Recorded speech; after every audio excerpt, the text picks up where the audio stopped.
I don't know if y'all motherfuckers remember this, but we put back brakes on this car, and when we took it for a road test, this happened.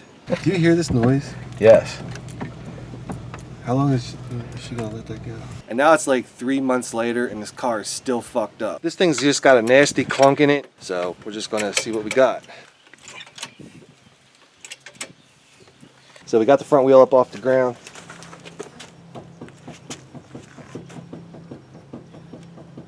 So what we're doing is we're looking back behind the axle at that thing right there.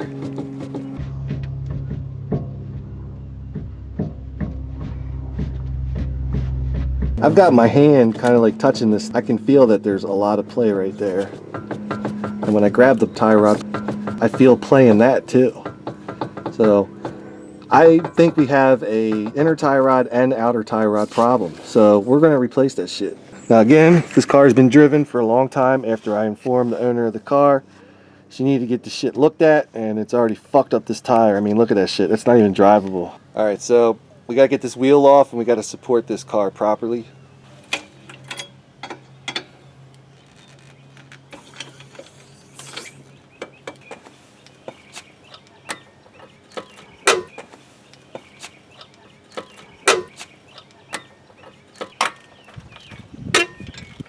So we got the lugs loose. We're gonna jack this motherfucker up.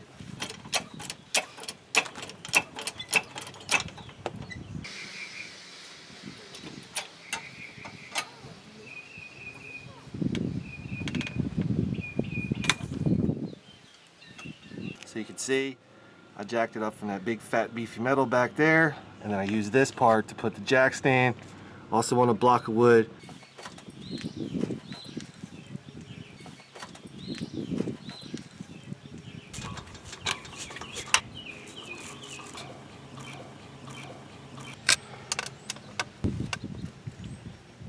You can see this big shaft here, and then it goes into that boot thing. This part of it is called the inner tie rod. Then it comes into here, that's the outer tie rod.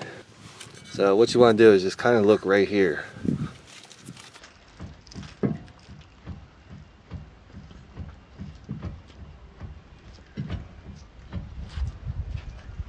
And this might be really hard to see, but if I grab this, no, it's not going to do it now because there's no weight on it. So this is going to suck. Got an 18mm socket. Hopefully we can get this guy loose without too much trouble. Chances are it'll never go as easy for you as it just did for me. So this nut right here that I can't get a hold of, it's probably the one side I don't have too. Goddamn 13/16. Well, that sucks. Let's see if we can loosen it.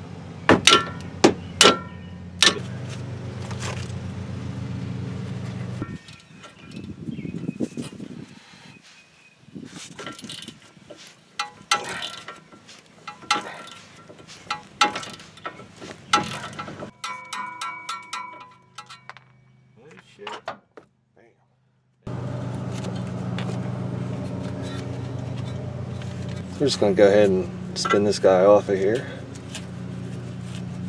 The reason we're doing this is because we want to get the inner tie rod tool in there. You can't have the outer tie rod on.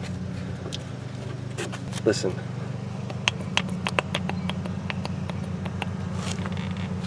So way back in here is where the inner tie rod's going to sit. So we do have to remove this boot. Unfortunately, the only way to get the back clamp off the boot is to actually cut that metal tab back there. Now this camera angle is going to be flat out impossible. I'm not even going to attempt to film me actually removing it. I'm going to remove it, and I'm going to show you what it looks like removed. And I told you I wouldn't fuck with you. This is the clamp that I just took off. Y'all just saw that little nub right there. I just went in with some side cutters, wiggled the motherfucker apart, and took it out. Now we can just slide this boot off. It'd be so much easier if I could just fucking break it off. But I can't. What I have to do is I have to get the rest of this nut back off. This is the one I had to smack with the pipe wrench to get loose.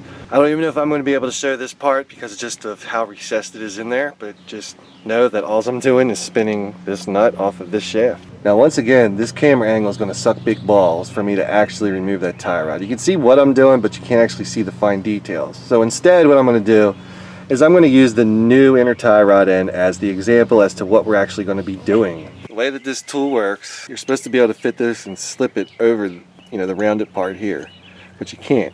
So what you actually got to do is just hold this in here, then slip the mating part of the tool in here, and then lock the tool into place. So the flats engage the flats of the inner tie rod, and then you can use your 1/2-inch drive to actually turn this whole tool.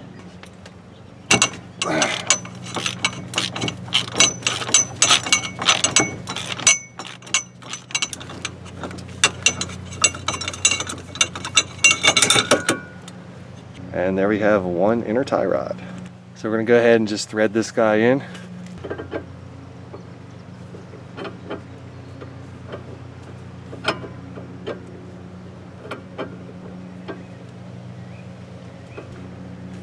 Now I've also got to get that tool back up on there and tighten it down, which is also going to suck.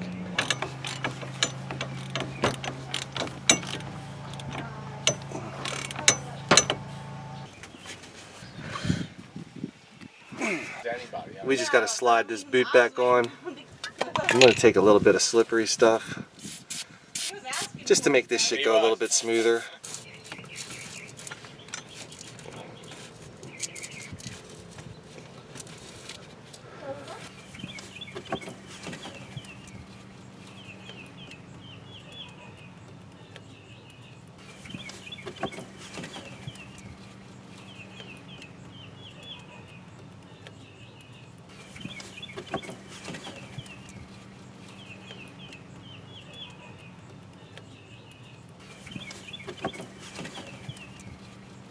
The reason they give you so much thread on this tie rod end is so that you can control kind of, how far in the outer tie rod goes. And that's used for setting your wheel alignment. The thing is that there's no way we can do a do-it-yourself wheel alignment here.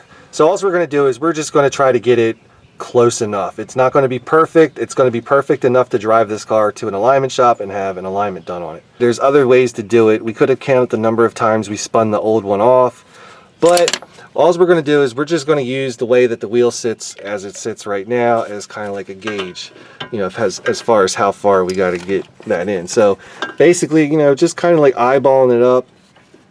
If you can see that, we're going to go in pretty damn close to where that jam nut is right now.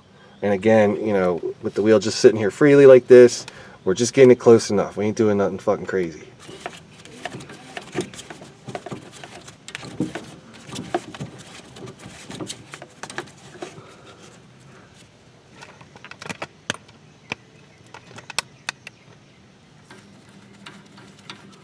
After I take this nut off, I can just come to the wheel, see, kind of gauge how close I am.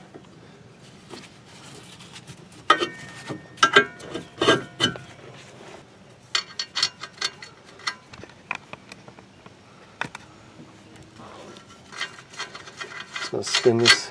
Oh, you guys probably got a terrible shot of that. Just coming down here and spinning him back on there.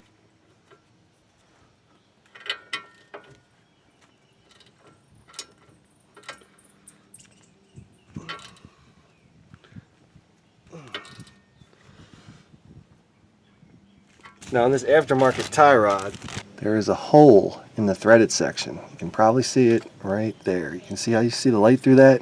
You want that hole to be lined up in one of those recesses in the nut. You can just take pliers, or if you have fingers of steel, you can just bend that little cotter pin around. So now I just got to take Mr. Grease Fitting and put him in here.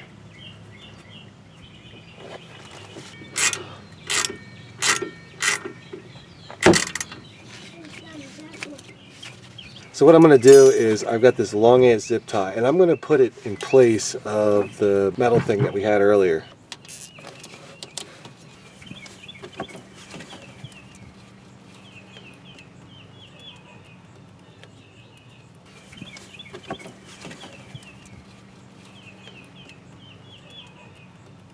Well, while we were here putting these tie rods in, we also changed out the front pads and rotors. So really we're done on this side.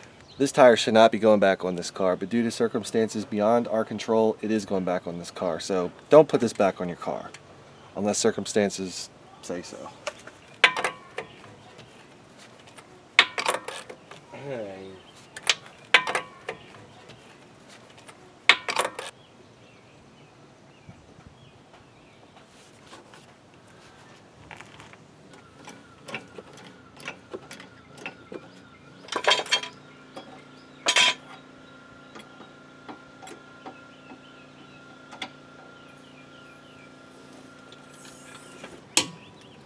Just so you guys know, my man's got his slippers on, torquing these wheels to 100 foot-pounds.